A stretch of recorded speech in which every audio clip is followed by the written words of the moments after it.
What's going on, YouTube? Welcome to Coaching Unplugged. Welcome to another episode, another great episode.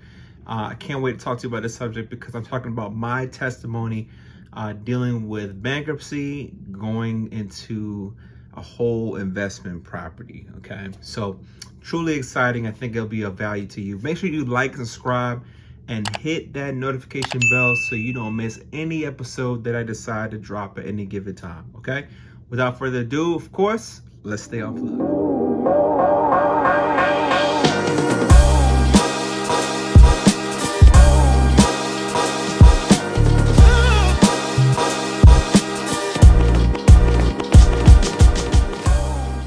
Okay, so YouTube, members of Culture Unplugged, I'm ready to tell my story.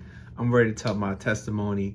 It's the healing. It's the whole understanding. Let me tell you something. When you're young, you make crazy decisions. I get it. When you're in your 20s, you make decisions that you wish you could take back. So sit back, relax. I'm about to kind of get into it. I'm trying not to make this whole story too long. Obviously, it's a lot to unpack, but still, it does need to be told. So let's just get into it. So let's go back a couple years. So obviously the year right now is 2021. When this all started, it started in 2015. So I bought my house in 2015, December. And at the time I was truly excited. You know, my mom was there at the signing of my contract, of my lease, or I should say my whole mortgage documents. And it was about a thick process as far as all the paperwork that had to be signed. So I was obviously truly, looking forward to the future and what it would bring. So I could tell you what ended up happening was I ended up losing my job like 2 or 3 days later. It's a long story.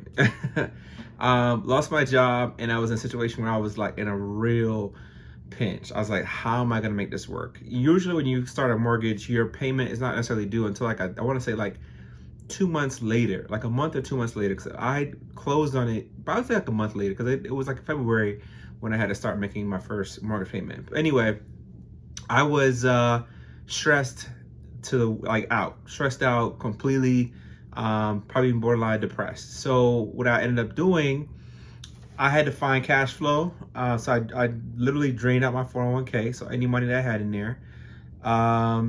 What else happened? I had a roommate. Like I had to literally rent out a room, which was, horrible from the get-go with this particular person.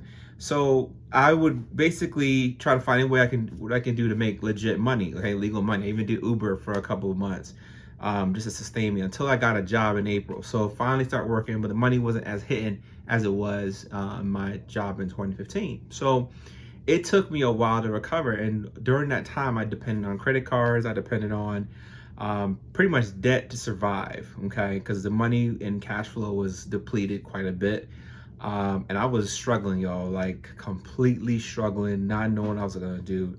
I was 28, just buying my house, and I really thought that I was on a crash and burn situation where I would end up losing my house. So fast forward, okay, after all the credit cards and all the debt that I had mounted up, I was really in a very sticky situation. So sticky that once you're in a situation when it comes down to debt, first of all, you got all these different debts and collections, which you don't want to be in a situation like this. But you've got so many different creditors calling you every day, nonstop, from the time you wake up till probably, almost 8, 9 o'clock, 10 o'clock, asking for where are their money? Where is the money? Payments going up, debt building and building because that compound interest that, you're carrying all those balances every month. You know what I mean? So you're living off of debt is just not a good look. So anyway, I had to in this situation. So it became a point in time, I think I did it, I think I filed in 2017, filing for bankruptcy, which was one of the hardest and most embarrassing things, some people kind of would do, right? But it's more commonplace now. It should be your last resort. Matter of fact, I would beg of you not to go down this path. So this situation was, I had to file, we call it Chapter 13 bankruptcy. And so what that does is it takes all of your debts and compile them, and it basically puts it in charge of a trustee, which is like pretty much a judge or a court figure that manages, your income, money that's coming in, and it tells you, okay, well, how much money you need to pay works with your attorney or whatever if you hire one, but it works in a process to help you pay that debt, and then what we call a discharge, maybe some time later, so like 3 to 4 or 5 years. My situation would have been 5 years to pay this off, or pay a portion, because then all the creditors that are involved that you owe, they don't all necessarily get paid the full amount that you are paying. So essentially the courts get their portion of it, your attorney will get their portion of it, but it's just a hell of a headache to live with. Okay, if you know anybody that's gone to Chapter 13 bankruptcy, it is a pain in the ass, seriously. Because essentially what you're doing, you don't have any rights to your money, you know what I mean? Like, your money is all budgeted out for every little thing, and the majority of it is going to be towards that bankruptcy payment. So I'm working, I'm trying to survive, I'm also trying to have a good time. I think I had too many good times, y'all. Like, I went on trips and all that stuff, and a lot of times those trips I shouldn't even taken, to be honest with you. But hindsight 2020 is behind me. It was something, I had those great experiences, but it was costly. Okay, so you can't really live life when a Chapter 13 bankruptcy. I'm just going to say that. And due to circumstances, because of that, I had to refile 2 more times, and it was a pain in the ass, until one day I was like, I can't do this anymore. I need to just file as a Chapter 7. So I have my whole house, right? There was a period in time, going back a little bit, right? 2017, 2018, a period of time where I just couldn't keep up with payments. Some payments were late, and you don't want to miss mortgage payments. Let me just say that right now. And how that can negatively impact you, impacts your credit score, and impacts your ability to even keep the house. Because at some point, foreclosure will knock on your door. And literally, it was like knocking on my door. Like, look, hey, we're going to take you to foreclosure. So bankruptcy stopped that process from happening. But I was still on back payments of, missing payments with the house. So I was like, crap, how am I going to survive? How am I going to, get myself together? So fast forward a little bit, 2019, that time, money started getting real good with, working with my job. So my career is taking off. I'm doing well. I'm surviving. I'm even probably far past surviving. So I'm able to pay more than I used to, and not depend on certain things. So what I ended up doing was I made a sound judgment to where I got to make a change here. And I try to work with my creditors, with my attorney, and try to work with, my house as well. Like, look, I'm trying to keep this house. So what I had to do essentially in 2020 was I went through a program called the Hope Program. So if you're ever in a situation where you're on the brink of losing your house, you're a homeowner or whatever, there is something you could do. So you can do what we call a loan modification. And what that does is you're applying through a program that the government usually aligns with. So like a nonprofit, usually you want to get in touch with. So there's different organizations that will allow you to apply for what we call the loan modification. So you have like what we call the Hope Program.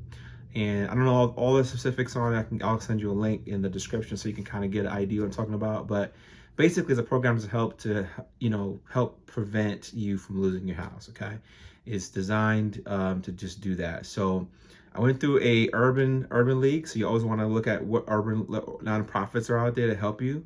But I went through a nonprofit organization called the Urban League, and I had to file and apply for this with the help of the nonprofit, and they were able to submit it. These documents, and I had to modify my mortgage so that the balance of what I was owed essentially goes on the end of the loan. Okay.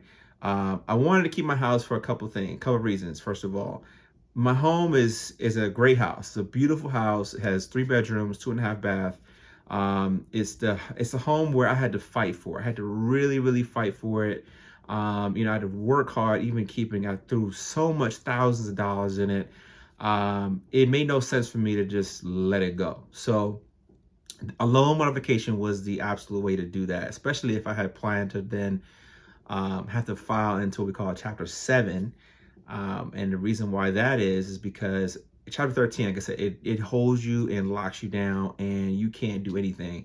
So the best way to at least have some type of comfort zone is to be able to then file the Chapter 7, but you don't do it before you file or apply for the loan modification. You get the loan modification set up first.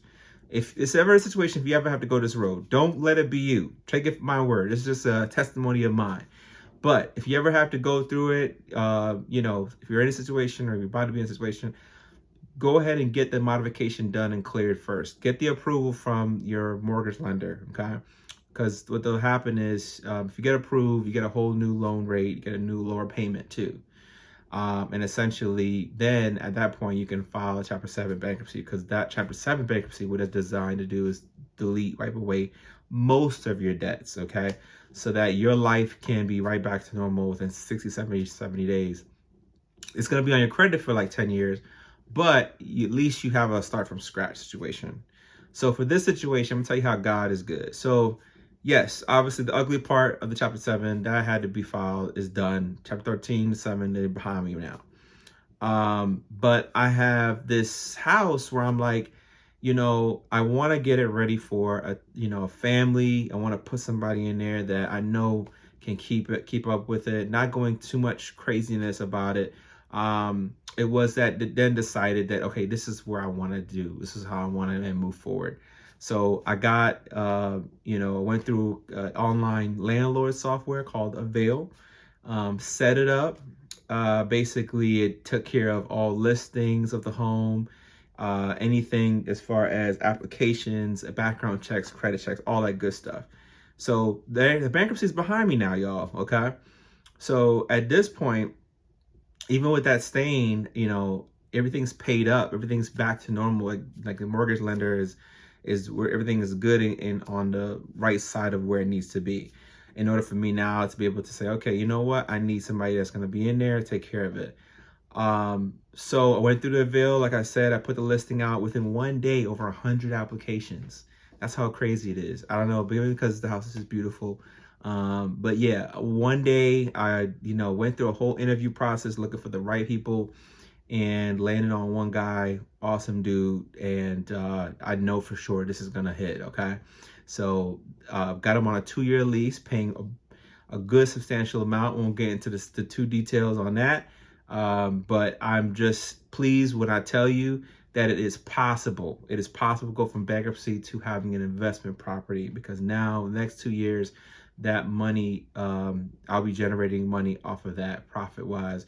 It'll go right back to the house, but it's gonna be, mined, bringing in all this cash. So basically, I say all this to say, even with, the ugliest thing that could happen, like a bankruptcy, right? Financially, there is light at the end of the tunnel.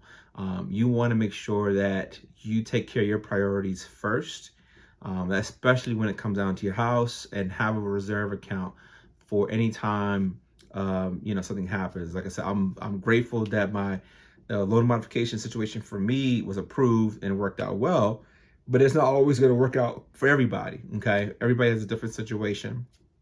For me, it was like a wake up call. I was like, okay, financially, I got to get on the right side.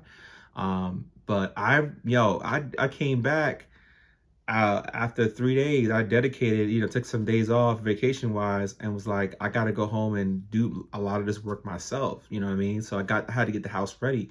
So I essentially, I painted majority of the house. I had some people to help me. I had a contractor that I had a referral through that worked with me and literally got all the little necessary little things that had to be fixed before somebody could legitimately move in there. And I feel comfortable, but you have to take pride in the things that you own. You have to take pride into knowing that you're going to have to skip some fun things just so you can handle your business. Handling your business is so important. Take it from my experience. I'm telling you, one of the most embarrassing to even talk about, but you know something, I know where God has it on me for me to lay it on your life to do better. And I truly believe that this particular testimony, this particular experience, after all the hard work I had put in that house, after everything that I know that it's still a house that I own. It's still a home that I own. I don't want to sell. I want to keep it right. I have the comfort of knowing that, hey, for the next 2 years, it is going to be rented out and taken care of. So I hope that you've gotten any kind of great value from this. If you have any more questions about this particular situation, about the bankruptcy process, or about home ownership in general, go ahead and leave a question in the description box, or in the comment section. I'll also leave some links in the description box so that you can be able to, have some resources if you're ever in a situation. It talks about bankruptcy, talks about home ownership and all that good stuff. But definitely, if you have any time you want to think about buying, still buy. I'm telling you, this is the time to look at buying. This is the time to actually be able to have something that's yours, because once you have it, you have the opportunity to it, you care for it, and don't let life impact you where it's the end. It's always something that can be done. All right, I hope that you enjoyed this. Make sure you, of course, you like, subscribe, and stay tuned for more videos. Let's get it unplugged.